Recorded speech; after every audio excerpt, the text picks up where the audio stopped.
dar continuidade e hoje nós provavelmente vamos finalizar esse conteúdo das características dos adolescentes, tá bom?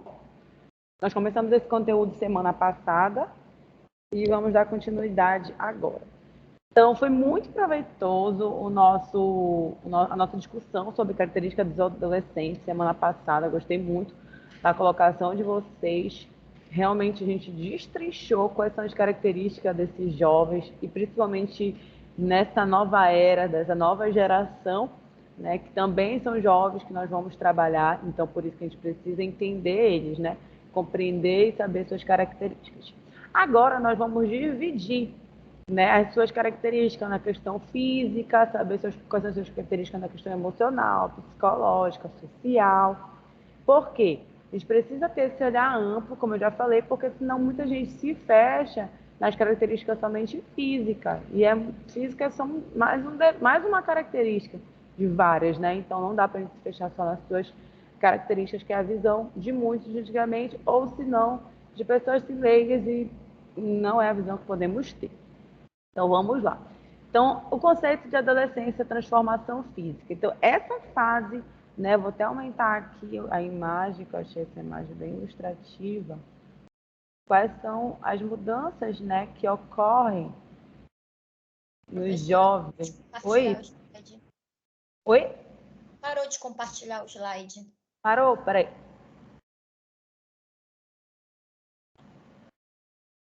E agora, voltou? Sim, voltou. Perfeito, então vamos lá.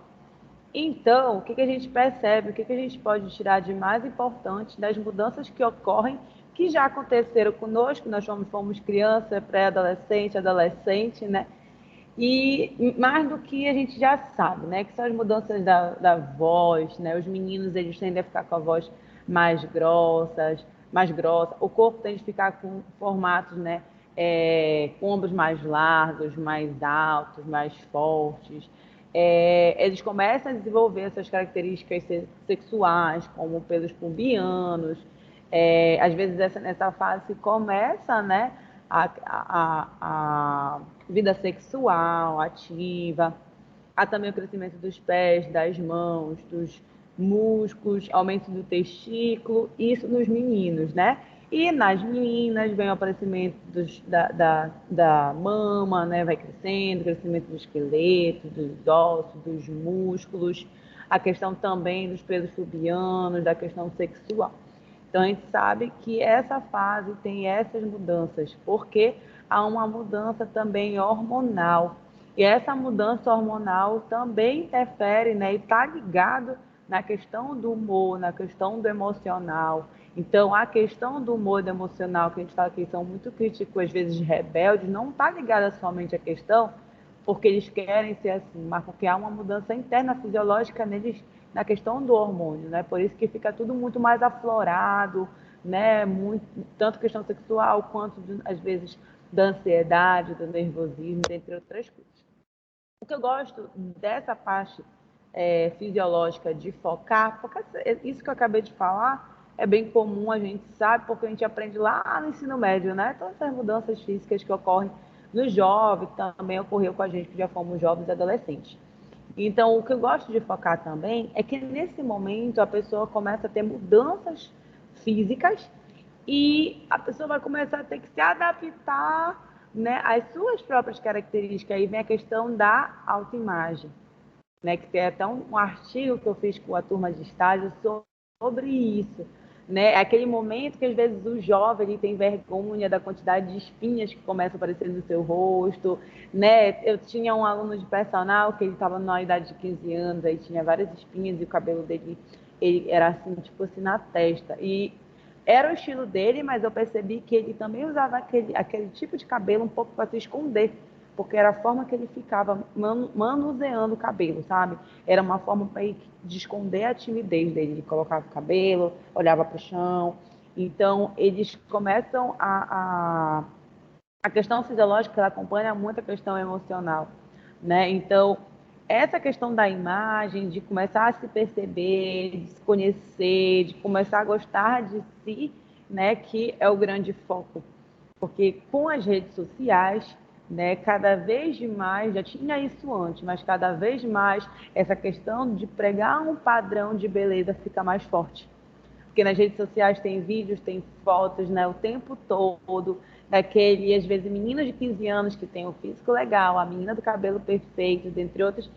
Enfim, e todos querem, às vezes, imitar aquele padrão, né? E imitar aquele padrão, às vezes, acaba não tendo a questão da aceitação consigo mesmo, não gostando de si, né? Voltando para a questão, por exemplo, da racial, né? A gente conhece muitas meninas que acabam alisando o cabelo fica bem cacheados, né? Porque não se aceitam, porque não gostam, porque querem seguir um padrão, né? De imagem. E aí começa a alisar o cabelo, quer colocar um outro estilo. Claro que pode, mas às vezes algumas fazem isso para realmente seguir um padrão, né? Porque às vezes sofre chacota dentro da escola, né? A questão do preconceito, a questão do preconceito racial e discriminação.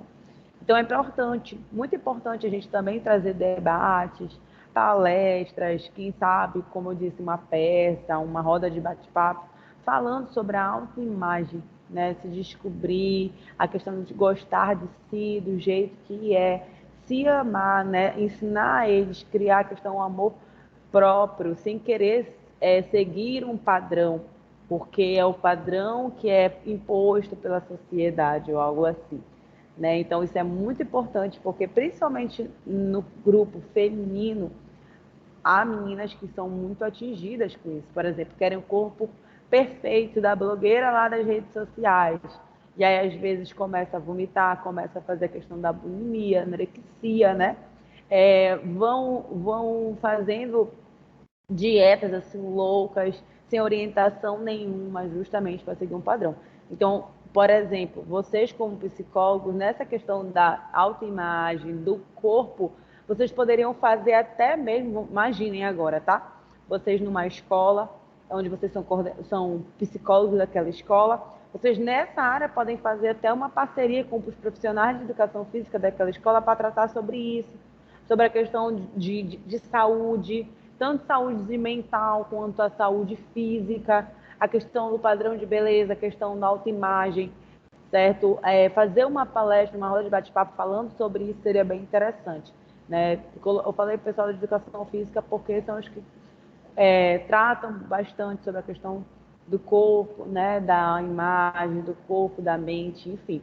Então, vocês podem estar fazendo essa parceria com os profissionais de educação física para tratar sobre esse tema, né, e começar a ensinar as meninas e os meninos a questão da autoaceitação, de se amar e não querer seguir um padrão de beleza imposto, que muitas vezes gera diversos problemas, até mesmo psicológicos, para aqueles jovens, tá?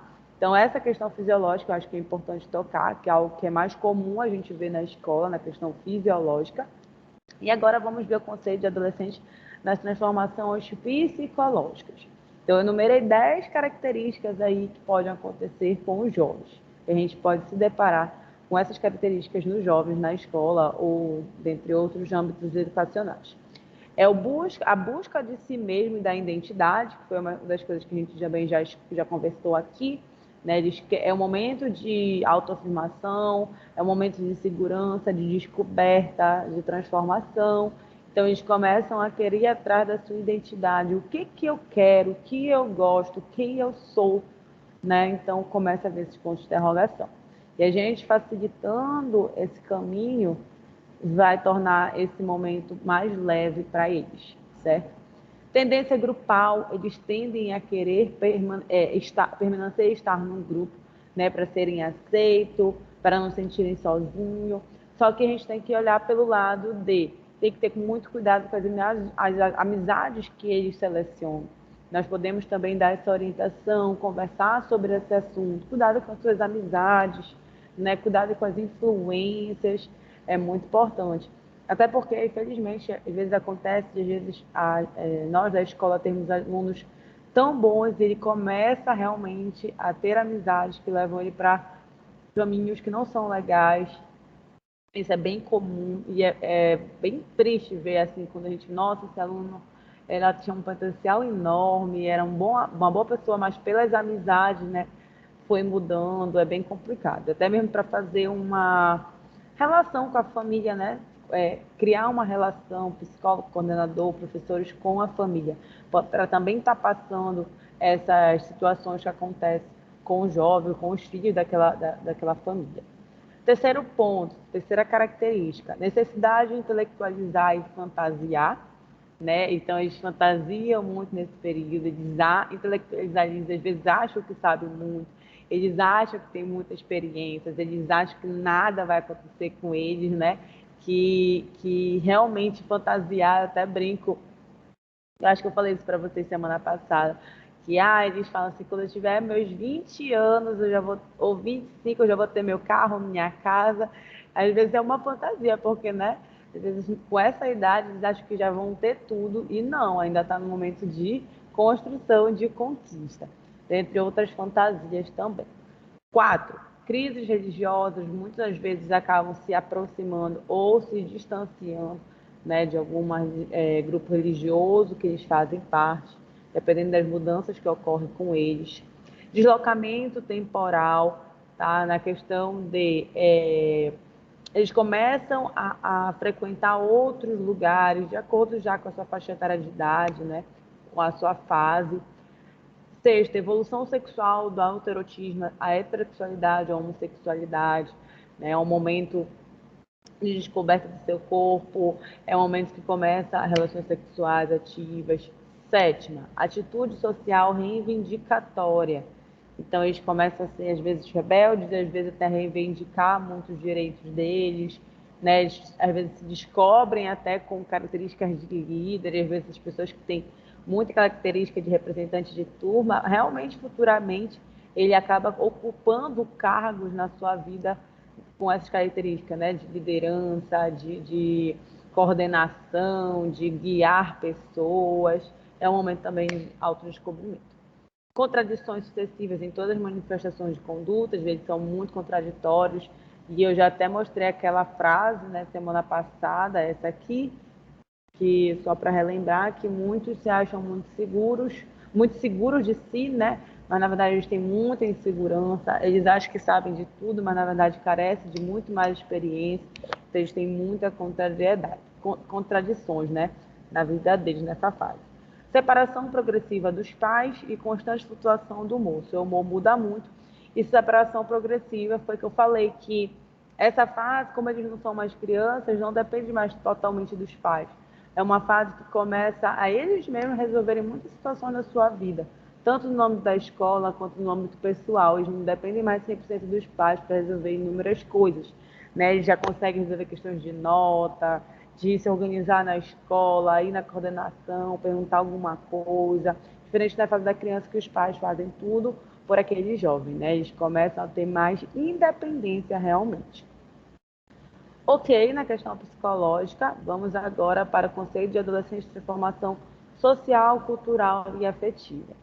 E aí a mesma coisa, tem algumas coisas semelhantes também aos outros que a gente viu, que é a transformação social e afetiva, flutuação de humor e ânimo, insegurança, medos, né? Necessidade de ser aceito, busca de identidade, necessidade de grupo. No âmbito geral, há uma grande preocupação com a aparência, querem ser diferentes, mas se vestem iguais devido à preocupação com o grupo, né? E é bem semelhante ao que a gente já discutiu ainda agora. Então, é importante a gente perceber como é que acontece essa fase, porque também nessa fase tem certos adolescentes que passam por esse período com muita tranquilidade. Essa mudança acontece com todo mundo. Tem os que passam com mais tranquilidades, outros não, e tem outros que passam por muitas problemáticas. E essas problemáticas muitas vezes chegam até nós, né? Então, a exuberância sexual, bebida alcoólica e drogas, cobrança no mercado de trabalho e perspectiva de futuro, depressão, ansiedade na adolescência. Então, como eu disse, às vezes é nessa fase que o psicólogo, a coordenadora sabe de casos de violências na casa, situações que aquele jovem passa dentro de casa, como nós podemos conversar, como é que a gente pode ajudar esses jovens que passam por essas situações. Aqueles jovens que eram tranquilos, do nada eles começam a entrar em grupos de amizades que influenciam eles às drogas, ao álcool. começa a ter grandes mudanças neles, como é que vocês, psicólogos, nós, professores, e a coordenação pode estar ajudando esses jovens a estar lhe orientando, a dar conselhos, né? E é bom a gente saber que a gente pode encontrar isso lá na escola para a gente também não ser pego de surpresa, né? Essas situações acontecem e é bem comum, né? Para a gente não ficar, nossa, porque muitas vezes, acho que vocês são até melhores do que eu para aconselhar em relação a isso. Às vezes, o professor ele está ali dando conteúdo, mas ele também quer ajudar o aluno de outras formas na sua vida, né? Dando conselhos e tudo mais.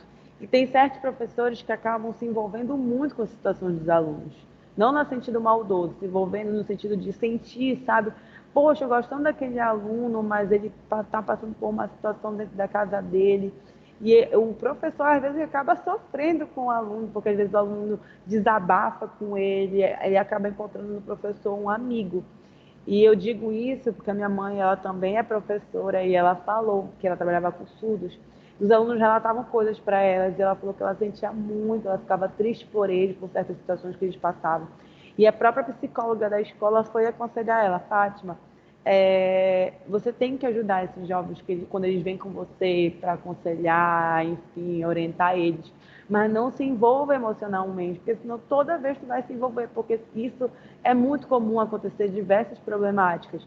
Então tu tem que saber separar e lidar, e saber ajudar, mas também ser neutro na questão das tuas emoções em relação a eles, porque senão sempre tu vai sofrer, não que tu vai deixar de ajudar, mas que tu saiba ser neutra em certas situações. Então, vocês, como psicólogos, podem estar ajudando professores e coordenadores que acabam também ficando, né, sentindo essas coisas.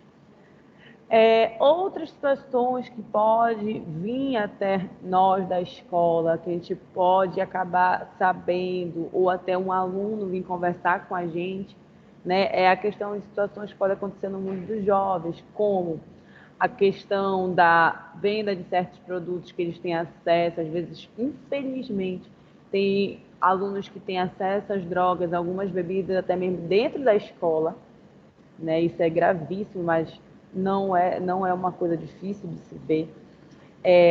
Acontece a questão da pedofilia, abuso sexual, prostituição. Por isso que é importante nós conversarmos com esses jovens sobre N assuntos, para a gente estar justamente orientando eles, porque muitas vezes esses alunos, eles não conversam em casa, eles não conversam com a família, então eles vão escutar de quem? Né? Porque eles às vezes estão escutando só daquele amigo que está influenciando para ele para algo, para um lado ruim ou um lado negativo. Precisa ter uma pessoa que esclareça ele, converse com ele, mostre caminhos para eles, né? Para que eles não tenham consequências devastadoras muitas vezes, né? Então é muito importante isso também.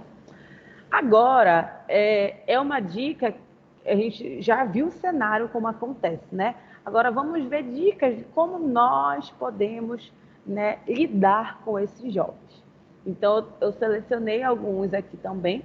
E a primeira que eu coloquei foi: defina regras, direitos e limites. Por quê? Muitos jovens não aprendem isso na casa. E a nossa sociedade, ela é movida por isso. Regras, direitos e limites. Então, se aquele jovem não sabe lidar com isso, ele vai ter dificuldade lá fora, ele vai ter dificuldade no mercado de trabalho. Então, é da função dos que compõem a escola mostrar que na vida e sociedade, aqueles jovens como cidadãos, né, eles podem e devem, né, e vão, na verdade, seguir regras, eles têm seus direitos, mas eles também têm limites para eles, como qualquer pessoa que vive em sociedade. Então, eles precisam conhecer essas regras, direitos e limites dentro mesmo da escola, né? Isso é muito necessário. Mantenha-se a comunicação entre pais e professores, isso é muito, muito importante. Para a gente conseguir ajudar os jovens, para a gente ajudar eles a se desenvolver, a aprenderem de uma forma eficaz e completa, o melhor é o trio, né? Essa relação de aluno-professor, né? Aluno, todos os que compõem a escola e os pais. Os pais muitas vezes não sabem o que passa com o filho e às vezes quem vai informar são professores, coordenadores e psicólogos.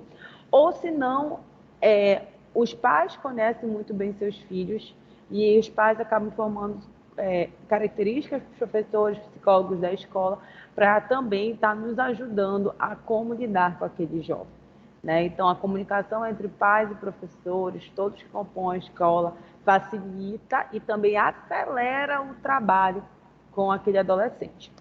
Terceiro ponto, defina um modelo de comportamento.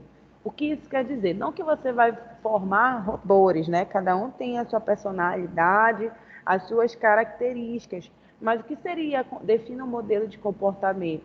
A questão do modelo ético, né? A pessoa tem um comportamento moral adequado, a questão do respeito ao próximo, do carinho ao próximo, né? Situações que todos devem guiar, né? Então, por exemplo, às vezes acontece na escola a questão do bullying, do preconceito, da discriminação. Isso não deve ocorrer, isso não pode ocorrer, isso precisa ser passado para esses jovens para quando eles forem para o mercado de trabalho e na vida adulta, eles não façam e não acabam praticando certas atitudes erradas, até alguns que levam até a prisão. Por exemplo, você agredir alguém, você discriminar alguém por questões sexuais, por questões raciais, tudo isso, né, é inadmissível, né? São leis também que se deve seguir.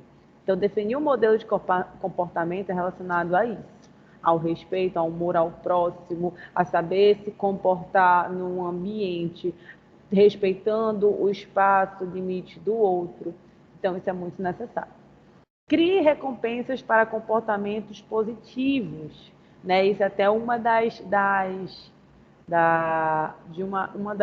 dos mecanismos de psicólogo, né? Aqui que a gente vai até ver quando a gente for ver os autores, Piaget, Vygotsky, Vallon, dentre outros que a gente vai estudar semana que vem ou na outra, fala sobre isso, sobre o comportamento positivo, sobre a questão de o aluno fez algo bom, recompense ele aquilo, incentive, mas às vezes essa recompensa não é numa questão material, mas numa simples palavra: nossa, você foi muito bem, parabéns pela sua nota, parabéns pela sua atitude, que bom que você interviu em certa situação. Vamos supor que teve uma briga na escola e teve alguém que mediou, que evitou que tivesse alguma briga. E você ir lá e confirmar aquela boa atitude que o aluno teve é muito bom.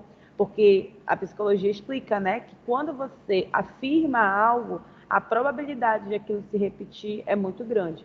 Então, se ele foi um mediador, com todo respeito com todos, você fala assim: nossa, parabéns pela sua atitude, e naquele momento o adolescente está em fase de formação e você teve, né, um reforço positivo naquele momento com ele, provavelmente aquilo vai se tornar inerente daquele jovem.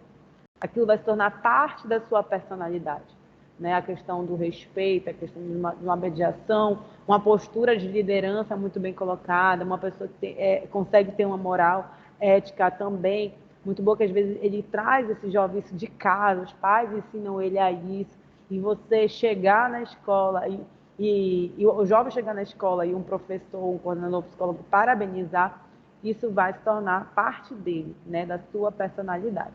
Então, vamos fazer essas recompensas, né? Outro ponto por fim, mantenha a calma. Então, tem certas situações que o professor, o psicólogo, o coordenador podem passar que levam ao aluno, né, ao professor, realmente uma questão de perder a paciência, às vezes um desrespeito com o professor. A gente já viu a situação de alunos de agressões, né, infelizmente. Então, os professores precisam ser orientados a ter calma, a ter paciência, por exemplo, a nunca ir para a fase da agressão. Isso pode prejudicar também aquele professor. Orientar esse professor em todos esses sentidos, por exemplo, até mesmo como lidar com alunas, agora partindo do professor, né, homens, ter cuidado como se relacionam com alunas.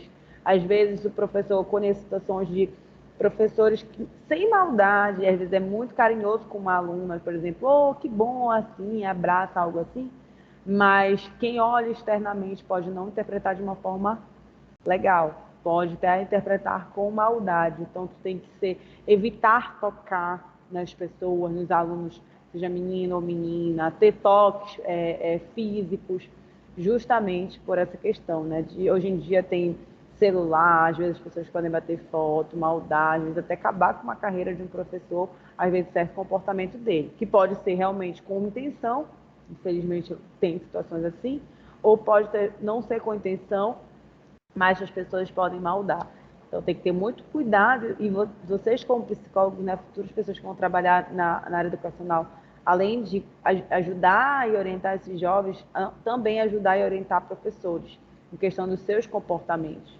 Professor, cuidado como você fala, cuidado com o que você fala em sala de aula, porque às vezes tem professor que ele exprime tudo o que ele acha, numa questão política, numa questão de opinião, e aí o professor, numa sala de aula, ele precisa ser muito neutro em diversos temas, né? Para não ofender ninguém, para saber respeitar a todos, só que tem alguns que acabam não tendo filtro, e isso é muito perigoso, perigoso para ele mesmo, né? Então pode ser também, o psicólogo pode também estar orientando esse professor a isso, a ter uma postura melhor, um comportamento melhor, que não o prejudique de alguma forma, né? Ajudar ele a ter mais paciência com os alunos, enfim.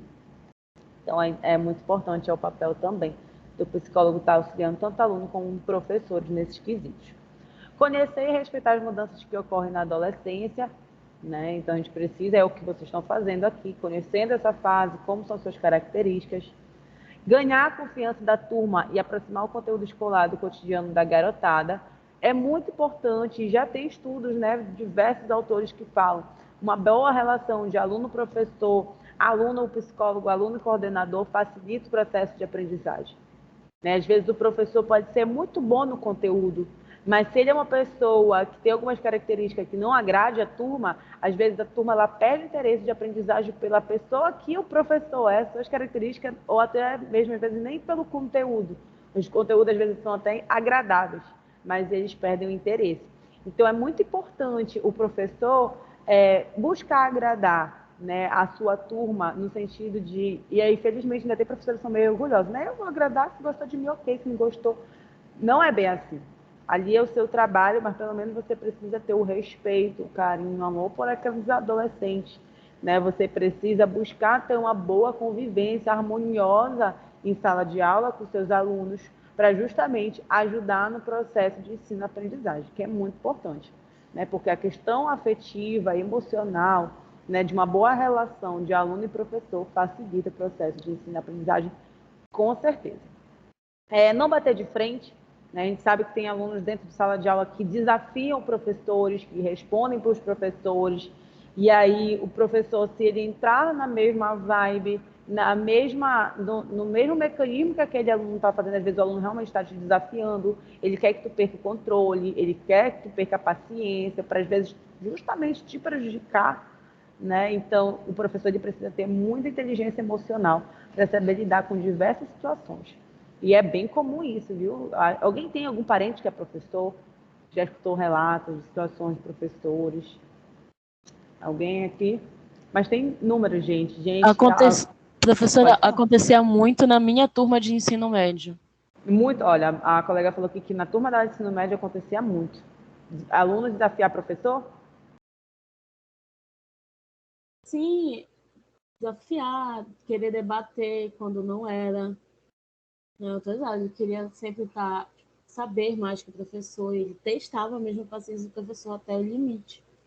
Sim, exatamente. Ou seja, a gente não sabe com que tipo de jovem nós vamos deparar, né? Às vezes é aquele jovem que desafia, que tem respeito total, que quer tirar realmente, como a colega falou, a paciência do professor, mas o professor precisa ter muito controle, inteligência emocional, por isso que eu falei, paciência, calma, para saber lidar com situações como essa. E um psicólogo na escola para ajudar esse professor é muito importante, porque às vezes o professor passa por situações dentro da escola, gente, que assim é totalmente desconfortável, aonde o professor chega com coordenação, chega com psicólogo chorando, porque não aguenta certa turma, porque não aguenta entrar mais naquela sala. E aí o que você vai fazer, né? A gente pode ajudar esse professor a orientar, a dar um apoio realmente emocional aí, né? E principalmente ajudar ele a não sair do eixo, porque às vezes ele pode perder o controle, isso pode até mesmo colocar à prova o seu emprego. Então ele para vocês verem quanto psicólogo é necessário como intermediário para estar auxiliando cada grupo desses da escola, tanto alunos, professores, certo? Então, não bater de frente, né? Intermediários de brigas, escutar os jovens. Essa fase é um momento que os jovens precisam ser muito escutados, o professor que coloca, né, coloca seus ouvidos, né, para estar ali com aquele aluno, escutando, são aqueles professores geralmente que os alunos adoram, né, que aquele professor que tenta ser intermediário de briga. Aí a gente pode pensar assim, Sora, mas aí está saindo da função do professor, né, que é só ir lá ensinar e pronto. A gente pode até ser, mas não tem mais como pensar na função de um professor, de uma coordenação, somente passar um conteúdo. Não tem como. Porque você está todo dia com aquele jovem. Você acaba criando um vínculo. Não que você vai entrar na vida dele, resolver a vida dele, ser um pai para ele, uma mãe para ela. Não é isso. Mas também é nossa função e nossa tarefa, não somente ajudar na questão intelectual, mas desenvolver cidadãos e alunos que também se desenvolvam na questão emocional, psicológica, social. É nossa função, tá bom? Ter uma boa relação para facilitar a aprendizagem e deixar eles falarem. Então, é muito importante essa fase de deixar eles falarem, porque justamente eles estão se afirmando, e o falar é uma forma de afirmação também. Né? Então, fazer atividades, buscar metodologias que ajudem o aluno a se expressar, a colocar para fora o seu pensamento crítico é muito bom. É uma forma também de formar cidadãos críticos que têm opiniões, né, que mostram o que pensam, é muito interessante. E aí também vocês como psicólogos podem estar orientando o professor a isso. Faça atividade, metodologia, professor, que incentive o aluno a debater, a conversar, a mostrar a sua visão crítica sobre um assunto. Isso tudo é uma forma de estimular e trabalhar isso naqueles jovens, tá? Outras estratégias de como lidar com os adolescentes na escola. O jovem só tem atenção naquilo que chama atenção. Isso não só jovem, né? O adulto também. Só vai prestar atenção naquilo que lhe causa interesse. E nessa fase isso é muito maior. Você conseguir trazer a atenção daquele jovem para si é um desafio, porque como eles conseguem, né, se dispersar muito fácil, né, e achar aquilo chato, monótono e nem prestar atenção. Então, o que vai ajudar nós conseguirmos deter a atenção daquele jovem? Estratégia, metodologia de ensino, né, contextualização de ensino, para conseguir pegar a atenção daquele aluno para assim você ensinar ele. E aí você pode também, né, vocês aprendem isso na faculdade, metodologia de ensino, estratégias de ensino, que vocês também podem estar ensinando os professores, a estar ajudando, né, a melhorar suas aulas dentro de sala de aula para os alunos. Tá? Segundo ponto, tem que ser de acordo com o contexto do aluno para gerar significado, como eu falei. O aluno ele vai conseguir ter atenção na aula do professor se estiver de acordo com o contexto e cotidiano dele. Se ele perceber que aquele assunto que o professor em sala de aula está ensinando, ele pode utilizar no dia a dia dele. Então, se ele vê que tem relação, que ele consegue empregar aquilo no seu dia a dia, aquele conteúdo vai fazer muito mais sentido a ele, ele vai aprender muito mais rápido. Então, tudo isso que eu estou falando para vocês, vocês podem repassar para os professores para estar facilitando o seu trabalho em sala de aula. Terceiro ponto, comprometimento, planejamento apurado, estratégia e alto grau de paciência por parte do professor. Né? Ajudar o professor, como eu falei, a ter uma inteligência emocional, a ter um controle emocional, ter paciência, buscar planejamento, estratégias, metodologias de ensino para estar facilitando, né, o ensino dos conteúdos que ele precisa estar passando em sala de aula para aqueles jovens. Tá? E comprometimento, você tem que incentivar aquele professor a ter comprometimento no seu trabalho. Felizmente, às vezes, em algumas escolas públicas que o professor é concursado, depois de um tempo ele começa a fazer o seu trabalho de qualquer forma, sem planejamento, estratégia de ensino. E isso é perceptível, e isso daí acaba prejudicando o seu trabalho, o seu ensino com o aluno. Então, a gente precisa incentivar o professor a continuar sempre tendo um comprometimento com o seu trabalho, ter um planejamento, uma organização, para todos da escola estarem alinhados a isso, estarem com o mesmo objetivo, com a mesma intenção, Porque não adianta o psicólogo estar ali focado nos alunos, querendo ajudar, se os professores não têm o mesmo sentimento, a mesma motivação. Só entram dentro de sala, passa o conteúdo e tchau. Entendeu? E aí, aquele momento, às vezes, que o psicólogo tem com alguns alunos, ou alguns dias do semestre de estar passando alguma palestra, algum assunto, entrando com eles dentro de sala, algo assim, não vai adiantar de nada, porque de 10 dias que ele fica com o professor e um que fica com o psicólogo, se os professores não tiverem alinhados com o mesmo objetivo e intenção de ajudar aqueles alunos, e só o psicólogo está com essa intenção, o trabalho não vai ter feito. Todos precisam, coordenadores, professores, psicólogos, estar alinhados com a mesma intenção, emoção, motivação, todos com a intenção de formar cidadãos completos, né, pensativos, que pensam, que têm pensamento crítico, que desenvolvam tanto a questão intelectual quanto a sua questão emocional, psicológica, dentre outras, né, para a gente estar mandando para a sociedade cidadãos do bem, né, que realmente exerçam o seu papel na sociedade de uma forma responsável, respeitosa, ética, né? Então, isso é o papel de todos da escola. Então, o psicólogo também pode estar ajudando os professores a ter esse comprometimento, a incentivar eles a ter esse comprometimento, certo? Dinâmica, pesquisas ou debates são formas que vocês podem estar trabalhando dentro de sala de aula com os alunos. Se vocês querem trazer algum tema sobre, vamos supor, bullying, eu preciso trabalhar sobre bullying com os alunos dentro de sala de aula, vocês podem estar desenvolvendo esse trabalho com dinâmica, com pesquisas, com debates, com roda de bate-papo, com palestras, com peças teatrais. Vocês podem e devem, na verdade, como eu falei, a equipe da escola precisa estar unida, elas precisam fazer um trabalho alinhado, todos com o mesmo propósito. Então, se você tiver alguma atividade que pode relacionar com os conteúdos, com as disciplinas existentes no ensino médio, melhor ainda. Pegar o professor de educação física para trabalhar sobre a questão questão mental, física, sua autoimagem. Pegar o professor de biologia e trabalhar sobre meio ambiente, né? Sobre como aquelas crianças ou aqueles jovens têm um papel na sociedade para contribuir com o meio ambiente. Então, fazer trabalho em conjunto, trabalhos interdisciplinares é bem melhor, certo? E bem mais proveitoso também. Tenha conversas particulares, como a gente precisa frisar. Professor de psicologia que está na escola, ele não está ali para trabalhar de uma forma clínica, não é essa a sua função, né? Então, isso precisa estar muito claro, né? O atendimento que o psicólogo, o trabalho que o psicólogo desenvolve na escola é totalmente diferente de uma clínica, ele tem outras funções ali. Isso precisa estar muito bem claro, né, para os professores e coordenadores da escola, né, para não confundir o trabalho do psicólogo na escola, funções que não é dele.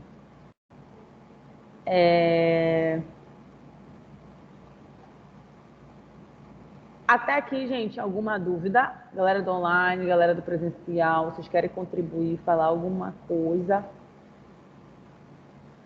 Não? Professora Pode falar. Denilson, eu estava pensando também que as questões culturais elas têm grande influência também no modo como esse adolescente ele reage diante de determinadas situações, né? Percebo que nós somos muito marcados pela nossa cultura, por aquilo que nós cultivamos enquanto valor, né? E isso agrega ou não no nosso modo de nos comportarmos ou nos apresentarmos e convivermos com o grupo que a gente se identifica, né? Percebo muito aqui no nosso estado, por exemplo, essa identificação cultural e como isso aparece, até mesmo no modo de festejar com os amigos, né? Enfim, de namorar, de se relacionar com os demais colegas, né? Eu acho bem interessante nós estarmos atentos a esse aspecto cultural, né? Porque ele tem grande influência na nossa vida. Exato, muito bem colocado, viu? Essa questão cultural, eu posso até puxar para uma teoria que eu vi assim: existe um mundo ideal e um mundo real. muitas coisas que são ideais não é real. Então, vamos supor, algumas condições da escola. O ideal seria, né, ter toda essa estrutura, toda a equipe de apoio, professores muito bem qualificados, psicólogos, coordenadores, enfim, um ensino de qualidade, um ensino de diversas formas. Esse seria o ideal. Mas o real nem sempre é esse. Isso, né? Porque também tem questões culturais, como você falou. Então, a gente precisa trabalhar no mundo real, né? A gente precisa saber qual é a realidade, para quem sabe um dia chegar no mundo ideal, né? Então, por exemplo, o nosso ensino no Brasil, a gente sabe que não é um dos melhores, passamos por muitas dificuldades em questão de qualificação dos profissionais na escola, ou até mesmo uma questão estrutural. Se a gente for para outro país, tem países que não passam por isso, tem a questão cultural, né, como você falou, e dentre outras políticas, enfim. Então, quem é da escola, principalmente das públicas, é um grande desafio trabalhar nas escolas brasileiras públicas, levando aqui para Belém do Pará, Norte, professores passam por situações muito difíceis, né? Então, a gente precisa saber qual é essa realidade, né? Que nós temos como cultura, né? O que está enraizado mesmo na nossa sociedade aqui, para a gente saber trabalhar, né? Saber com quem nós estamos trabalhando, né? E saber a nossa função, o que eu posso estar fazendo para estar melhorando, para estar ajudando, para mudar situações culturais que já virou, vamos supor, costume, né? E quebrar isso, mudar isso. Um exemplo assim bem simples da área, por exemplo, que eu trabalho, da educação física, é que por muitos anos a educação física ela foi, vocês vão saber porque vocês já passaram por alunos de educação física de ensino médio, de ensino fundamental. Por muito tempo a educação física era o tio da bola, só dava a bola e ia embora, ia tomar seu cafezinho. Muitas vezes por um bom tempo se tornou cultural, né? E essa questão cultural, às vezes, acabou generalizando e parecendo que essa é a imagem do profissional de educação física. E de uns tempos para cá, essas novas gerações, de 10 anos para cá, eu vejo que há uma luta muito grande em quebrar isso, né? Essa questão que parece que virou cultural, parece que virou costume. E eu vejo que os novos profissionais estão trazendo um trabalho totalmente diferente. Outro exemplo já na área da psicologia. Não é comum nós vermos psicólogos na escola, seja particular, seja pública, né? E é algo que é lei, é algo que é importantíssimo para quando a gente começa, né, a estudar, a entender, né, como é que funciona a escola, né, o seu regimento, a sua política, algo assim, a gente sabe o quanto o psicólogo era necessário. Mas isso está num processo de mudança, ainda é algo cultural que a gente quer também quebrar.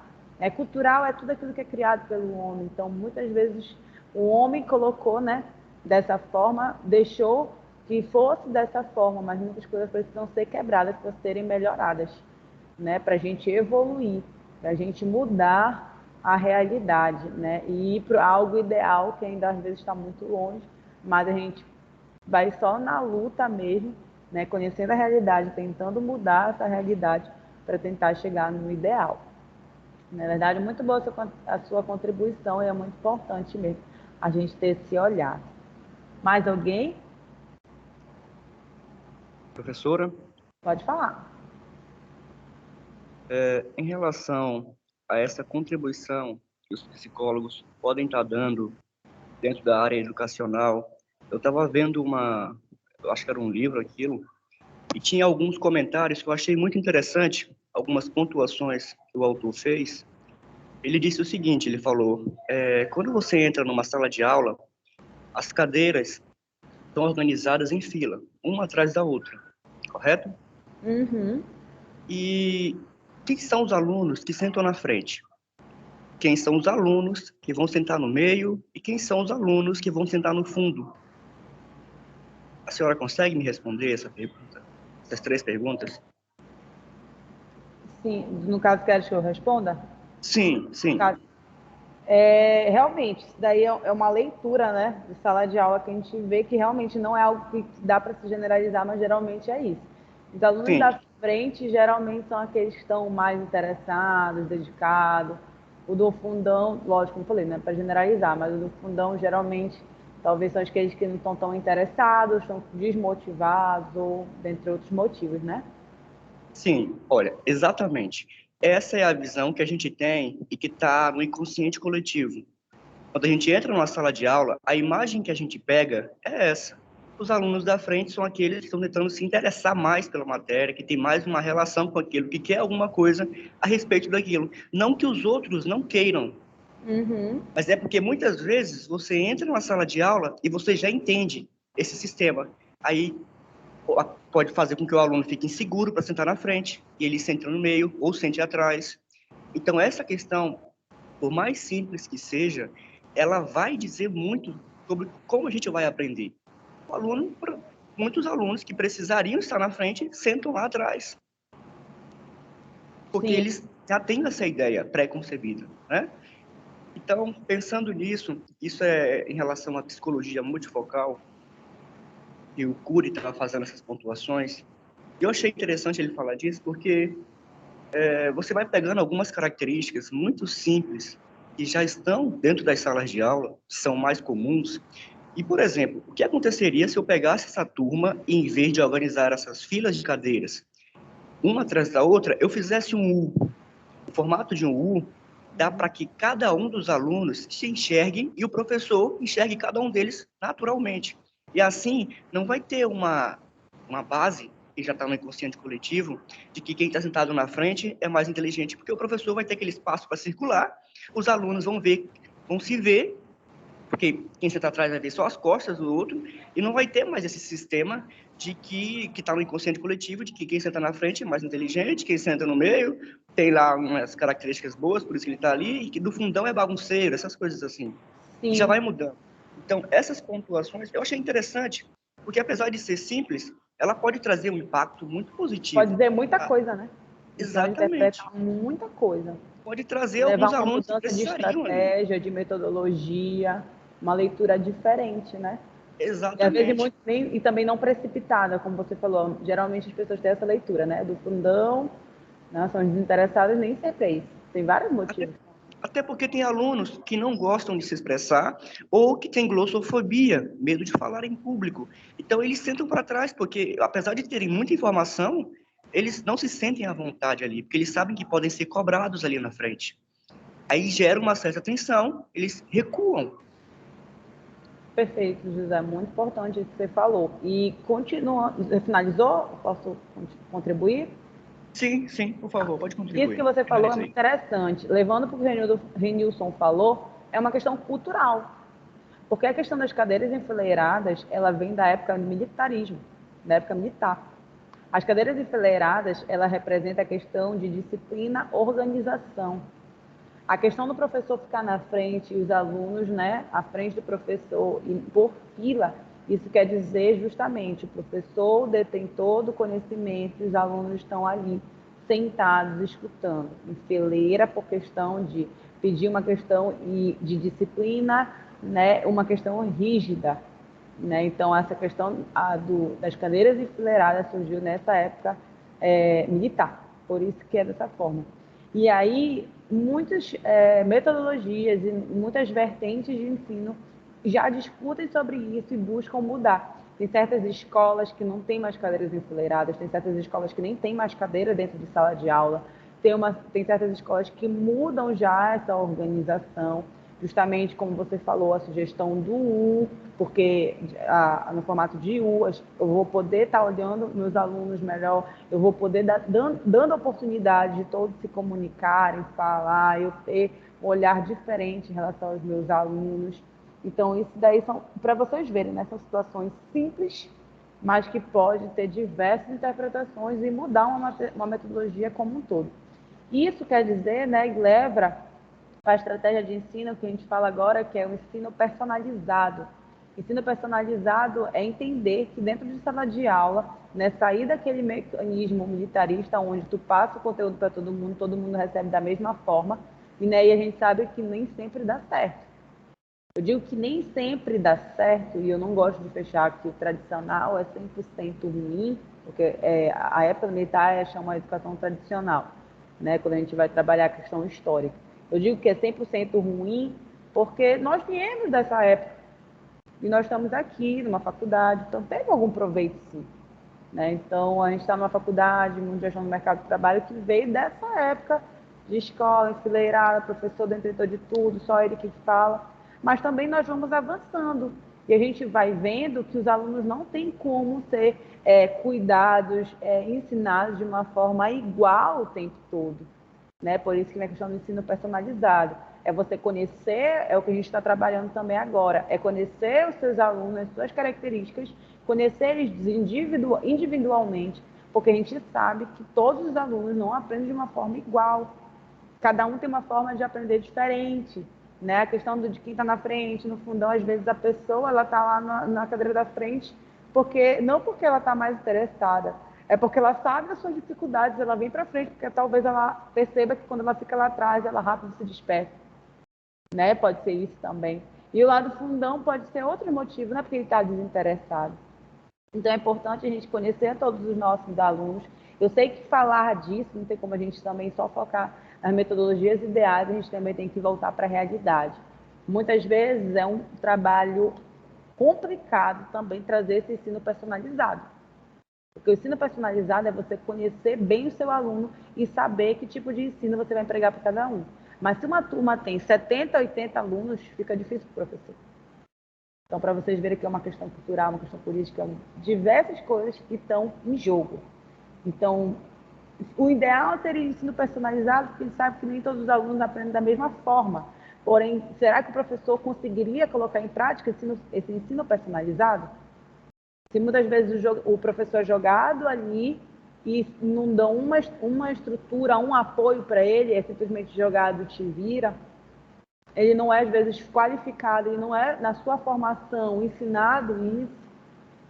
Então é muita coisa, se a gente for debater e discutir, é muita coisa que a gente percebe, né, que precisa ser melhorado, precisa ser debatido, precisa ser conversado, tanto na visão já dos professores e dos alunos. Não é verdade, José?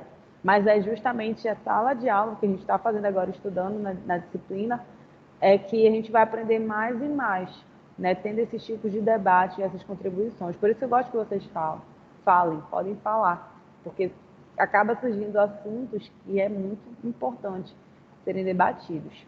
Então, podem falar, tragam autores, tragam experiências de vocês, porque a contribuição de vocês é bem necessária para a gente fazer, né, uma aprendizagem mais profunda, mais completa, porque é aqui em sala de aula que a gente vai ter debates como esse, né, na vida acadêmica de vocês. Obrigada, Renilson e José Vitor, pela contribuição. E podem falar mais, tá? Então, vamos lá, continuando. Tá aparecendo o slide ainda para vocês? Tá aqui, adolescente e educação de casa. Isso mesmo. Então, vamos dar uma olhada também aqui, né? A gente já viu algumas características, alguns conselhos, posturas que nós devemos tomar dentro de sala de aula, dentro da escola, como é que a gente pode trabalhar com esses jovens, dentre outros também que existem. E agora, bora ver o adolescente e a educação de casa, né? Porque muitas coisas que os jovens trazem para dentro da escola são coisas que eles aprendem, né, dentro de casa. Né? Um exemplo, antes de começar a esse assunto aí, olhar o slide, eu quero trazer esse exemplo que aconteceu, dessa questão da família do aluno que ele leva para dentro da escola, né? Tem uma sobrinha do meu marido, na verdade ela é minha sobrinha, não, porque é afilhada, é prima, enfim, que ela passou por uma situação de racismo dentro do condomínio dela, não foi na escola, foi dentro do condomínio, mas isso daí pode acontecer e acontece dentro da escola. Que as amigas estavam, né, separando na hora da brincadeira lá, quem é que vai brincar de quê e tal. E ela não foi escolhida e a menina falou assim, não, a Júlia não, porque ela é preta. Então essa que a menina falou. E a menina tinha 7 anos, 6 anos de idade. Ou seja, foi nitidamente uma situação de racismo. E quando ela foi para casa, ela foi chorando, triste, né? E a mãe dela teve que conversar com ela, né? Trabalhar isso dentro dela. Situações que ela poderiam passar e com 6 anos ela já estava passando, né? Na sociedade. Então, será que a criança ela já tem todo o discernimento, pensamento crítico, para estar falando aquilo, para estar fazendo aquela discriminação. Hoje em dia eu sei que as crianças estão bem para frente, né? Elas estão bem mais avançadas, hoje elas já até numa questão intelectual, desenvolvimento, assim, delas é tudo muito mais rápido, muito mais precoce, ainda mais com essa questão da tecnologia. Mas será que talvez ela não estava só reproduzindo algo que ela vê dentro de casa? Né? Provavelmente pode ser isso. Então é importante a gente saber, a gente conhecer esses jovens, porque muitas coisas eles trazem do que eles aprendem dentro de casa, tanto positivo quanto negativo. Né? Tem alunos que chegam lá, nossa, me dá um trabalho, uma educação, ajuda o professor, se dá bem com a turma. Né? A gente percebe que é um menino diferente, uma menina diferente. E muitas vezes é por conta disso, por conta da educação que a pessoa traz de casa. A gente percebe que é uma outra educação. Né? Então, é muito importante a gente ter, como eu falei, esse trio, né, o trabalho da escola, da casa com o aluno, porque isso facilita o processo de ensino-aprendizagem e ensina também e nos facilita a gente formar cidadãos mais completos. Né? Esse apoio, a gente ter o apoio da família também. Né? Então, vamos lá, algumas coisas que a gente pode estar observando aqui. Adolescente, educação de casa. Atitude das pessoas implicadas na sua educação. É necessária uma atitude de abertura de conhecimento das fases dessa idade, para evitar atitudes inadequadas para com os filhos. O endereçamento da autoridade, o não reconhecer aos adolescentes qualquer tipo de direito. Isso, unido à conduta do próprio adolescente, provoca choques violentos. Então, o que acontece? Algumas situações, isso daí é bem mesmo de casa. Não tem como nós da escola interferir 100% na casa, né, daquele aluno. Mas o que acontece? Muitos pais, às vezes, vão na escola pedindo ajuda, né? Pedindo, meu Deus, eu não sei como lidar com o meu filho, ele está numa fase. E a gente precisa estar preparado, né? Tanto os professores, psicólogos, a estar ajudando aqueles pais. Não, isso é uma fase, são essas características, não tome essas atitudes, você pode estar piorando a situação, ele pode ficar mais rebelde, não é por aí, então a gente pode dar esses conselhos, essas orientações. Então aí ele fala que aquela fase que o aluno, o adolescente está o tempo todo, né, interrogando, reivindicando, e às vezes o pai quer corrigir o filho. Oi, pode falar. Agorinha mesmo, né, eu mandei uma mensagem para a coordenadora do meu filho pedindo que a psicóloga me ajudasse. Oh. Mas porque eu já solicitei a ajuda dela e até agora eu não tive retorno, uma resposta. Aí eu mandei mensagem para a coordenação. Mas eu queria que ela me ajudasse dentro da escola, entendeu? Não que ela me explicasse o que está acontecendo com ele, mas que sim, ela converse com a professora, com a auxiliar de sala e com os outros amiguinhos para tentar ajudar ele nas dificuldades dele. Perfeito, exatamente. E até porque na sala dele tem um amiguinho que tem apraxia da fala. Então, o amiguinho dele, talvez ele não entenda o amiguinho dele. Quando ele perguntar, o amigo não responder, conhecendo o meu filho, talvez ele dê um grito com o amigo dele. Ele tem 3 anos.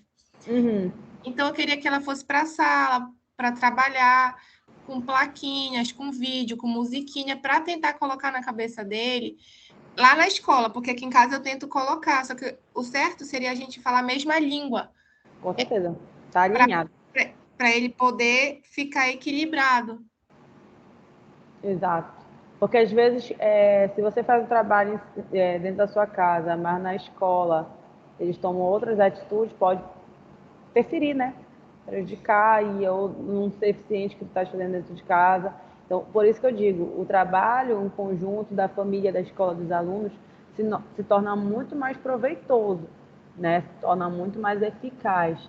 Aquilo que você tem como objetivo de atingir com o seu filho, se a escola der esse apoio, vai ser muito melhor. Né? Eu tenho, por exemplo, uma prima que ela tem autismo, ela está com muita dificuldade de lidar com os colegas dela, no sentido de como ela não acompanha os coleguinhas da mesma idade, as brincadeiras e tudo mais, os coleguinhas estão excluindo ela. E aí os pais estão percebendo isso, e a mãe dela é psicóloga, e ela já está vendo uma pessoa para ficar com a filha dela lá na escola, ela já conversou com a coordenação, para esse psicólogo estar ajudando ela na socialização, né, lá com os coleguinhas. Então, é muito importante esse trabalho em conjunto, né? Como você está colocando aí. Exatamente. Certo? Vamos lá continuar. Deve-se aceitar a emancipação progressiva dos filhos, incluso favorecê-la para ajudar a serem livres e manifestarem-se como tais. Né? Então, nessa fase, o adolescente já precisa saber, e ele já quer, né, tá se colocando, conversando, mostrando sua opinião. E é importante os pais também estar incentivando a isso, né? Ajudar eles a se expressar, deixar eles se expressarem, né? Começar a ser mais independentes. Eles, às vezes tem pais que atrapalham nesse processo, né? Acho que o filho ainda é criança, quer resolver tudo para ele, aqui, todas as situações da vida ele quer resolver para aquele filho. E tem certas situações que o filho já pode resolver, e aí tem a questão do mimo, né? De mimar muito, né? Porque isso pode prejudicar na fase adulta. Então, tudo isso é importante, né? A gente está aconselhando os pais, né? Se o pai quiser uma ajuda, ir lá na escola, procurar, como aconteceu, né? O caso do nosso colega foi lá na coordenação, ela sabe como trabalhar com o filho dela, mas ela quer trabalho em conjunto, né? Para ser mais eficaz. Todo esse processo que ela também está tentando ensinar ao filho dela dentro de casa, é importante a gente saber essas características para estar auxiliando e ajudando. Como eu disse ainda agora, ajudar os professores no processo de ensino-aprendizagem e ajudar os pais que procuram a escola, às vezes perdidos, não sabem o que fazem, não sabem como resolver certas situações. E vocês, com uma simples conversa, podem estar ajudando, dando um apoio para aqueles pais, né? Então, é isso. Vamos continuando aqui. A existência da crise tem a sua origem num problema afetivo. Por isso, temos de favorecer no adolescente a criação de vínculos familiares, ambientais. Ou seja, a gente precisa também estar trabalhando a questão emocional do nosso aluno, a questão psicológica, né? Como eu disse, a questão emocional bem trabalhada vai ajudar eles em outro processo, no processo de ensino-aprendizagem, por exemplo. 3.4. Devem sentir-se realizados numa atividade ou numa coisa, aspirando sempre a algo, isto é, deve ter um ideal. Fé, também é importante o relacionamento com a família e o grupo, ou seja, trabalhar a questão social, né? Fazer com que aquele jovem comece a ter mais ideais, mais objetivos de vida, né? Justamente preparando ele para a vida adulta. 3.5. Convém saber que estas crises passam com o tempo e que tudo volta ao normalizar-se, o que não significa que se deixe de atuar e não se procure orientar positivamente o desenvolvimento dessas crises, de modo a que não deixe conflito na personalidade dos jovens. Então, muitos pais, né, ficam assim, perdidos de como ajudar nessas fases, às vezes numa fase difícil que o filho está passando, e os professores, o psicólogo especialmente pode estar ajudando, falando que faz tudo é uma fase, que isso vai passar, mas que a gente eles possam passar por essa fase com muitas aprendizagens, que eles podem entender como se colocar, para isso não ir, né, continuando certas condutas e atitudes deles na fase adulta, que pode acabar prejudicando eles. 3.6. É muito inseguro, procura orientação, conselho de pessoas alheias à sua família, da sua vida familiar. Assim, os educadores encontram um campo propício para uma ação de formação mais profunda. Então, às vezes, os jovens não querem... às vezes, muitos são muito parceiros das seus familiares, né, dos seus pais. Por exemplo, eu tive uma criação muito assim. Meus pais sempre foram meus melhores amigos. Eu digo assim, que eu não tive uma fase rebelde. Sabe, o pai chegar, não, pai, me abraça, me beija. Nunca fui assim, mas porque a minha família, ela trabalhou muito isso desde pequena. Pode parar com isso, daí isso é um amor, é um carinho que a gente tem por você, não tem por que ter vergonha. Então, sempre fui trabalhar, então não tive essa dificuldade. Mas tem jovens que não confiam, às vezes não tem uma boa relação com as pessoas da sua família e vai procurar ajuda com as pessoas da escola, um professor, um psicólogo. Não, então, é um ambiente, né, que você está tendo a oportunidade de estar ajudando aquele jovem. Ajudando aquele jovem até melhorar a relação deles com a família. Um simples conselho, gente, como eu falei, vocês não vão tomar o problema para si. Vocês não vão resolver, vocês não são encarregados de resolver todos os problemas deles. Não é isso. Mas são funções nossas. Então, às vezes, muitas situações simples, uma simples conversa, o escutar, você já pode estar auxiliando o jovem, resolvendo situações dele, dentro de si, situações de conflito dentro de si que pode estar acontecendo com ele. Certo? Vamos continuar aqui.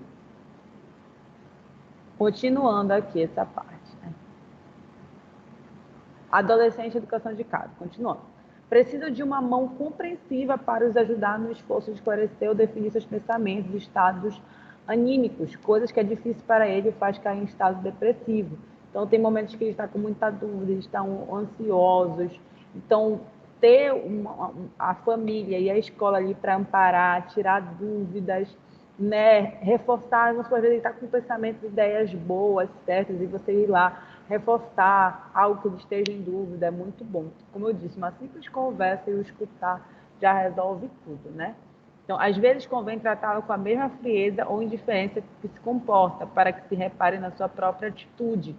Isso quer dizer que, às vezes, você também tem que aconselhar os pais a não dar tudo para eles, a não estar o tempo todo aos pés deles, fazendo vontade, porque isso pode estar prejudicando. A gente escuta muitos pais falar assim, nossa, eu dou tudo para o meu filho. Mas, às vezes, esse tudo é que está prejudicando. Né? Esse dar tudo, ajudar ele em tudo, às vezes está afetando ele a se desenvolver, a amadurecer. Né? Aqueles pais que fazem tudo pelo filho, não deixam de resolver nada.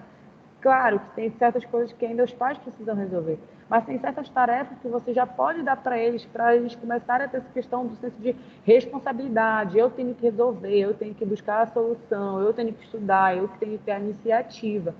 Né? Então, tirar essa responsabilidade também do adolescente, isso pode ser muito prejudicial na vida adulta. Né? Se tornar aquele adulto inseguro, que não tem iniciativa, que não vai procurar resolver as coisas dele próprio, que ele faz. Então, o dar tudo, às vezes, é o problema. Né? Então, e somente às vezes que eles dão tudo, somente material, né? E a atenção, e a conversa. Então, a gente precisa, como eu disse lá, quando eu falei sobre professores e alunos... Cadeira, Oi? a caixa dos gatos. E o meu ingresso do Quinorte? Não. Acho que quem está com o áudio ligado é com a TV.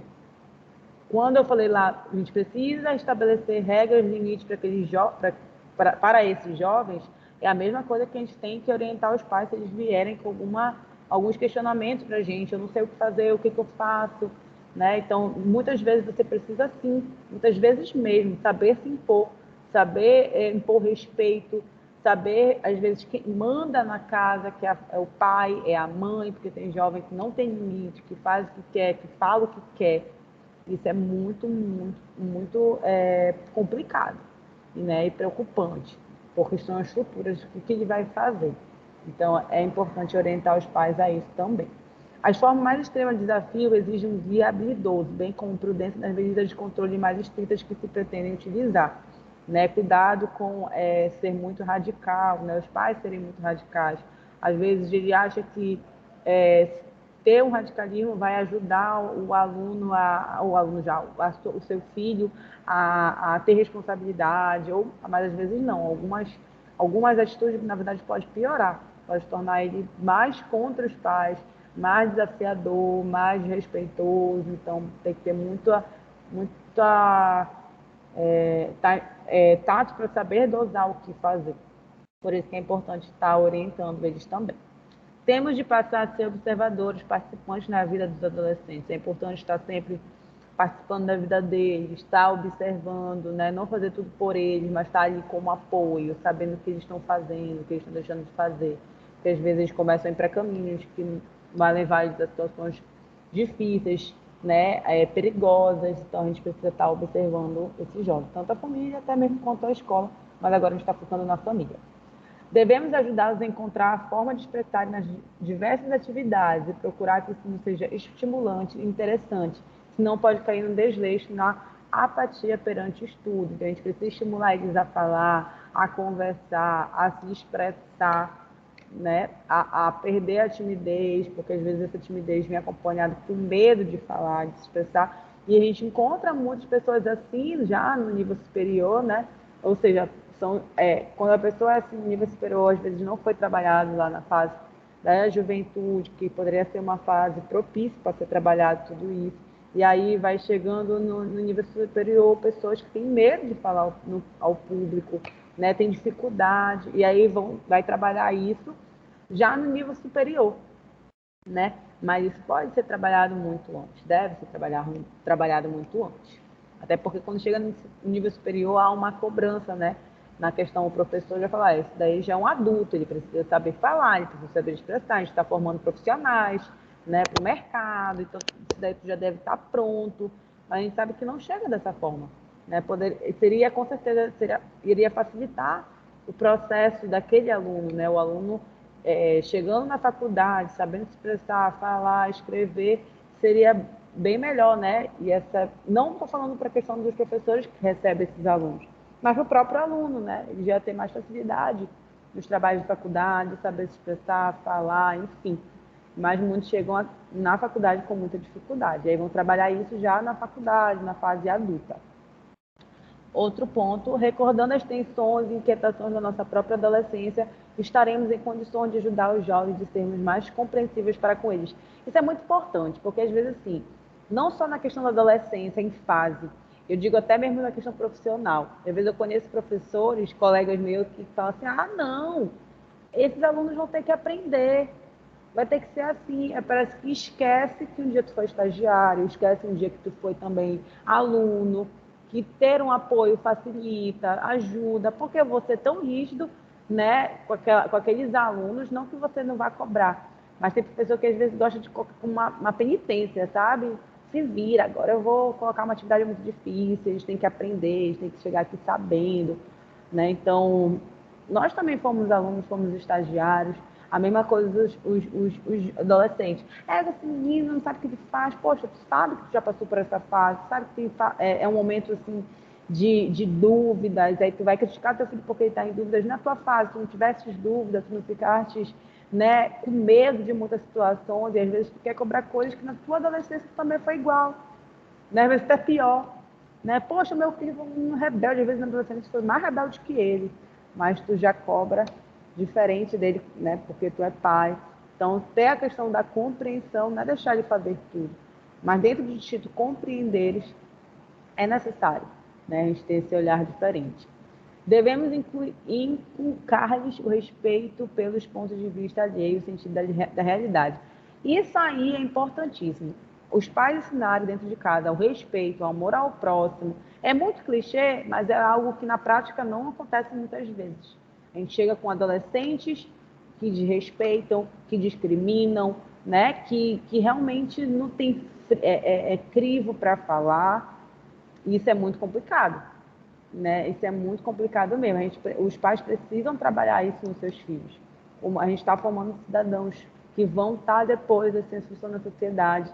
Então, respeito é o mínimo, né? Mas o que a gente está vendo cada vez mais são jovens que falam o que querem, falam o que pensam, sem crivo, sem respeito, né? Jovens intolerantes que não sabem escutar o outro, que não aceita a opinião do outro, que somente ele está certo e ponto final, e não tem como conviver em sociedade, que a nossa sociedade é totalmente, todos nós somos diferentes um do outro, ter esse tipo de atitude, né, de comportamento. E a gente está cada vez mais, principalmente nessa geração de internet, né, que a pessoa ela se expressa da forma que ela quer. A gente está vendo com cada vez mais adolescentes, essa nova geração, muito assim, que prega respeito, defende algo, mas na prática não é nada aquilo que às vezes se defende. Né? Então, é muito importante a gente frisar isso com esses jovens e também estar auxiliando os pais a trabalhar isso neles. O respeito, a tolerância, né? O não à discriminação, o não ao desrespeito, o não ao preconceito. Isso é básico. Né? Isso deveria ser básico, como eu falei. Seria o ideal, mas não é o real. Né? E, por último, os pais da escola deveriam andar, né? Caminhar em conjunto para fazer um trabalho eficiente. É a melhor coisa, eu acho que a melhor coisa para um pai na adolescência, a gente sabe que criar um filho, eu não tenho filho, mas eu acompanho, né, amigas, pessoas da família que têm, e eu sou muito observadora, porque eu sonho de ser mãe. Então, eu observo muito a questão de criações, leio livros para aprender mais sobre isso. Então, não deve ter coisa melhor do que todo o teu esforço que tu faz para o teu filho, para ele se tornar um cidadão de bem, né, exercer essa função com responsabilidade, com respeito na sociedade, tu vê que tu conseguiste daquilo com teu filho é uma pessoa boa, maravilhosa, ou seja, mostra que todo o teu esforço valeu a pena. Acho que não tem melhor recompensa, né, para os pais isso. Então e a mesma coisa para os professores. Você pegar um aluno que tinha tanta dificuldade, ver ele melhorando, ver ele progredindo, ver ele quebrando, sabe, dificuldades que ele tinha, e se tornando um adolescente seguro, com valores e princípios muito bem fundamentados, não tem recompensa melhor, né? Nem financeiro mesmo. Né? Você ajudar um aluno seu, por exemplo, eu posso falar agora saindo da escola, quando eu vejo um aluno meu do nível superior se formando, crescendo, ganhando dinheiro, mas principalmente fazendo o seu trabalho com muito amor, sabe, exercendo a sua função com muita maestria, não tem nada melhor. Não tem nada melhor, é mais recompensador de pensar assim, nossa, eu ajudei ele a se tornar a pessoa que ele se tornou, o aluno que ele se tornou, o profissional que ele se tornou. Não há nada melhor, o esforço ter essa recompensa. Né? Então, que os pais, a escola e o aluno, eles possam dar em conjunto. Eu sei que dentro da escola, a nível Brasil, nós temos uma série de dificuldades, mas dentro das nossas possibilidades, podemos fazer o nosso máximo.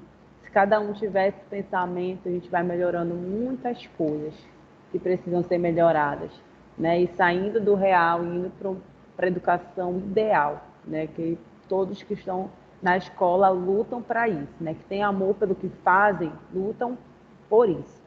Então, bora ver o que esse jovem precisa e que tipo de atitudes a escola e os pais devem tomar. Eles precisam, né, ter necessidade de amparo, instrução, diálogo, apoio, como eu falei. O simples escutar e o falar, dar conselho, orientar, instruir, dialogar com ele, apoiar, nossa, ajuda demais. Então vamos fazer o simples. É por isso que às vezes tem jovens que estão passando por tanto problema, porque não tem o simples dos pais, a conversa, o diálogo, né? Deixa às vezes essa função totalmente só para a escola. E aí é complicado. Então, por exemplo, eu como pessoa, olhando para a minha adolescência, nossa, eu devo muito aos meus pais, porque seriam pais que dialogavam comigo, me apoiavam. E vocês também devem estar refletindo sobre isso, né? Poxa, se eu não tivesse aquele professor que me ajudou, que conversou comigo, que me orientou, aquele psicólogo, meu pai, a minha mãe, um tio, uma tia, um primo, uma prima, todo mundo precisa desse apoio, né? Até na fase adulta mesmo. Imagina essa fase da adolescência cheia de descobertas, mudanças e inseguranças, né? E dica para os pais: seja firme, seja gentil, encorajador, compreensível, respeitador e bem-humorado. Então é muito importante, né? Você dosar as suas atitudes perante ao filho, né? Você precisa ser firme, precisa falar quando é necessário, precisa se impor quando é necessário, botar limites, regras, mas você também precisa ser encorajador, gentil, compreensível, respeitador e bem-humorado e que tenha muito amor com seus filhos. Então isso é muito importante. São princípios que são necessários nós levarmos e, quem sabe, orientar esses pais. E daqui a pouco vamos ver uns vídeos, mas eu quero escutar de vocês. E aí, alguma dúvida sobre pais, sobre a escola, sobre os adolescentes? Vocês refletiram alguma coisa assim, nossa, eu acho que você, esse tipo de psicóloga, ajudar nesses pontos, como é que eu pensei em ajudar os pais, né? Ou uma situação própria mesmo de vocês. Quando eu era adolescente, eu tive um apoio de um familiar, isso me ajudou a me tornar quem eu sou hoje. E aí, gente? A galera presencial hoje está caladinhos.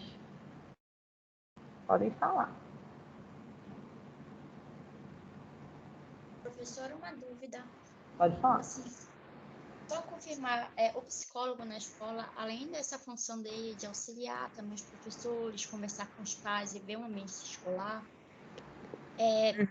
em casos particulares, talvez de algum aluno, ele pode também fazer o acompanhamento com o aluno, tipo, olha, encaminha esse aluno para o psicólogo, porque eu não sei se isso seria uma coisa muito clínica, Se já seria muita clinicagem ou se algum aluno pode ser encaminhado para fazer um acompanhamento individual? Pois é, isso tem que ser muito bem colocado. Vocês não são clínico na escola. O que você pode fazer é um atendimento. Por exemplo, imagina ensino médio, os alunos estão passando por, às vezes, muita cobrança, e aí o aluno ele pode marcar um horário com o psicólogo na agenda, e aí conversar como um diálogo, né? Ele poderia fazer isso até com o professor. Então, acho que diálogo, uma conversa, uma vez assim, não tem problema nenhum, né? Marcar na agenda, aí você vai ter que separar os dias da semana que você vai fazer só isso, um dia assim, de conversas, diálogos simples. Mas tu tá vendo que chegou um adolescente para ti que precisaria de uma terapia mesmo, algo mais extenso, para, às vezes, tá auxiliando em situações que não tem nem a ver com a questão educacional, é importante tu indicares, é importante tu tá dizendo para ele ir procurar um psicólogo externamente, porque tu tem que principalmente focar, claro, na questão do ensino-aprendizagem, temas que tenham a ver com a educação, né, dele, dúvidas, vamos supor, profissionais, mas a gente sabe que não chega a situações como essa, pelo contrário, né, foi a lista que eu coloquei da agora. Existem outras problemáticas que chegam até nós, que a gente vai ficar de braço cruzado, não é minha função, não vou ajudar. Eu acho que isso é uma questão de humanidade também. Tu orientar, conversar, o que ele pode estar fazendo. Então, tu pode sim estar conversando, vamos supor que seja um tema que não tenha nada a ver com a escola, com a educação. Uma sessão, tu conversares com ele, mas principalmente encaminhar ele para um psicólogo, né, para uma terapia, se tu perceber. Vamos supor, o aluno está com depressão, com características de depressão já faz 1 ano, faz 6 meses, e tu está vendo que às vezes nem tem a ver com a escola, né, com a questão do estudo dele, tem a ver com uma questão familiar, aí tu orienta, tu pode dar o número de uma pessoa de confiança que tu gosta para ele estar procurando, chamar a família, conversar com a família, essa é a função do psicólogo na escola. Tá repassando o que vê, mas quando já começa a ir para algo mais profundo, 2 sessões, 3 sessões, algo clínico, né, algo que precisa ser continuado, precisa ser contínuo, aí começa a fugir da função de vocês. Agora, uma sessão, 2, e você já encaminha para um psicólogo, perfeito, né? É a mesma coisa de chegar com um amigo e conversar, orientar ele. Isso daí é algo realmente de humanidade. Porque tu não pode fazer algo, toda semana tu vai vir aqui na minha sala para a gente estar conversando. Aí já vira uma terapia, né? Técnicas, aí isso daí tu já encaminha ele para um psicólogo realmente. E, por exemplo, pode estar chamando os pais para estar repassando isso para os pais. Por isso que é muito importante ter essa dosagem. Como eu disse e repito, vocês não devem clinicar dentro da escola. Estão ali para ajudar professores, coordenadores, alunos, desenvolver projetos, tarefas que os auxiliem, né? Você pode colocar datas na semana, dias na semana e horários que atendam eles, mas não algo que seja extenso esse atendimento, algo contínuo, que em toda semana você vai entrar aqui, tá? Toda semana a gente vai ter um atendimento. Aí já vai fugindo da sua função na escola. E aí você já vai ter que encaminhar para um psicólogo externo. Entendeu? Consegui compreender, obrigada. De nada. Mais alguém está com alguma dúvida?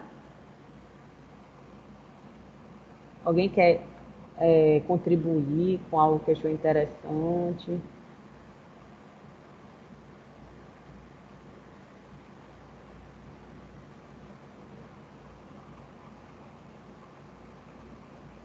Não. Então, isso só estendendo o que a colega falou, como eu falei, às vezes o simples diálogo já resolve tudo do adolescente.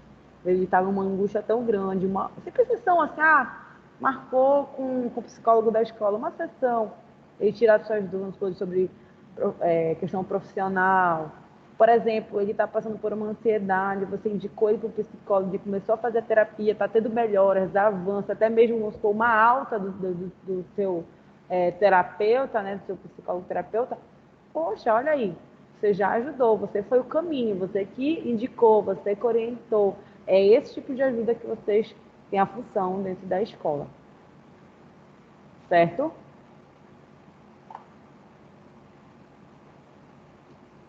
Tá bom, então, gente. Gente, então, hoje fechamos o primeiro slide, tá bom, do semestre, na minha disciplina, são características dos adolescentes. Semana que vem, nós vamos entrar com os autores, tá? Piaget, Vygotsky, Vallon, aquelas teorias que eles falam, mas, como eu falei, não vai ficar teoria pela teoria. Eu vou estar sempre contextualizando, principalmente o que a gente discutiu nessa aula de hoje e na aula passada, sempre de uma forma contextualizada, para vocês saberem aonde vocês vão empregar a teoria desses autores na atuação de vocês, nas suas funções dentro da escola. Tá bom? Aí, terminando esses slides autores, que eu acho que dura mais ou menos mais 2 aulas também, eu quero realizar um júri simulado com vocês, trazer temas bem interessantes de debate, mas tudo isso vai ser orientado e falado para vocês. Tá? Semana que vem a gente já vai para o segundo slide. Tá? Sobre Piaget, Vygotsky, Vallon, entre outros. Certo? Então, gente, alguma dúvida aqui?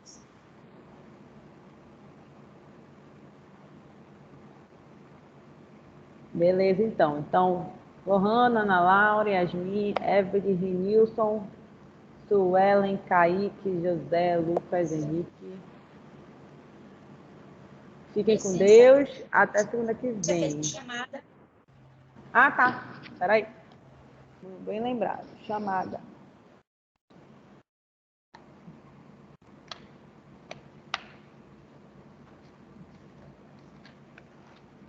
Me lembrem mesmo, que às vezes eu acabo esquecendo.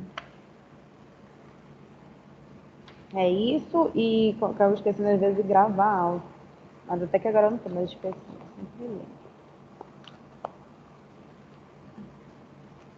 Rapidinho.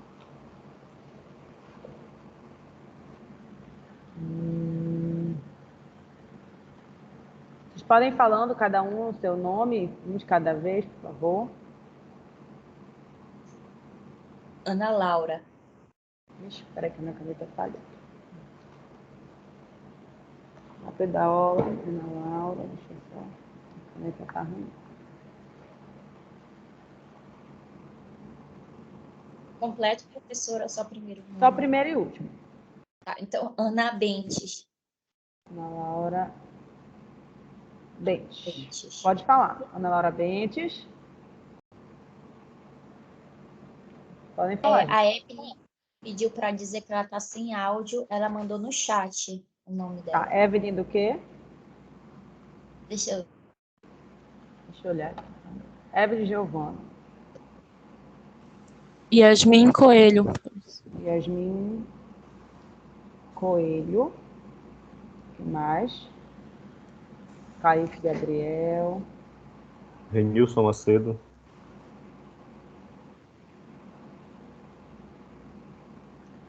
Renilson Macedo. Suelen Pinheiro. Quem mais? Suelen Pinheiro. Suelen Pinheiro. Quem mais? José Vitor.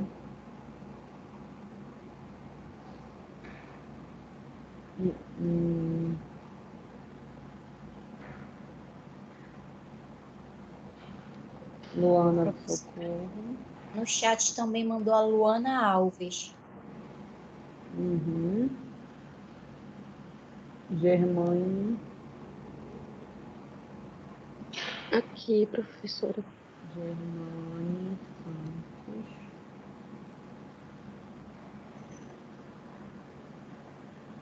Acho que foi. Acho que é só.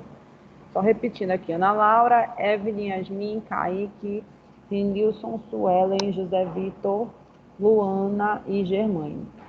Faltou alguém? Eu, Quem? Lohana. Lohana.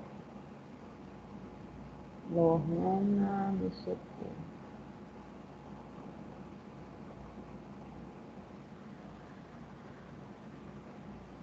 Tá. Ok. O presencial, podem falar o primeiro e último. Ana Carolina? Ana Carolina do CEU. Pedro? Pedro?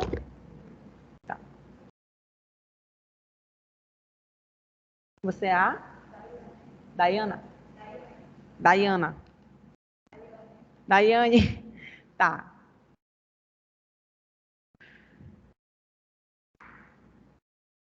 Prontinho. Então, gente, até semana que vem. Fiquem com Deus.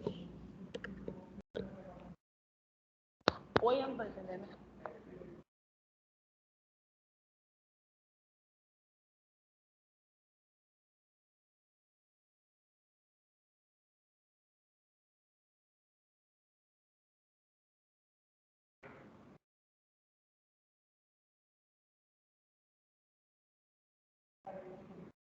Ah, eles não estão aqui.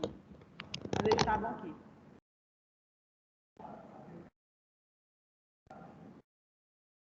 Sabe o sobrenome dele? Lucas Santos. Só ele, né? O outro não estava. Quem é ela? Como é o nome dela? Oi? Ah, tá.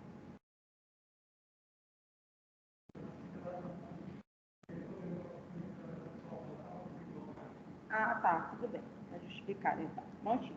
Obrigada, gente. Até semana que vem.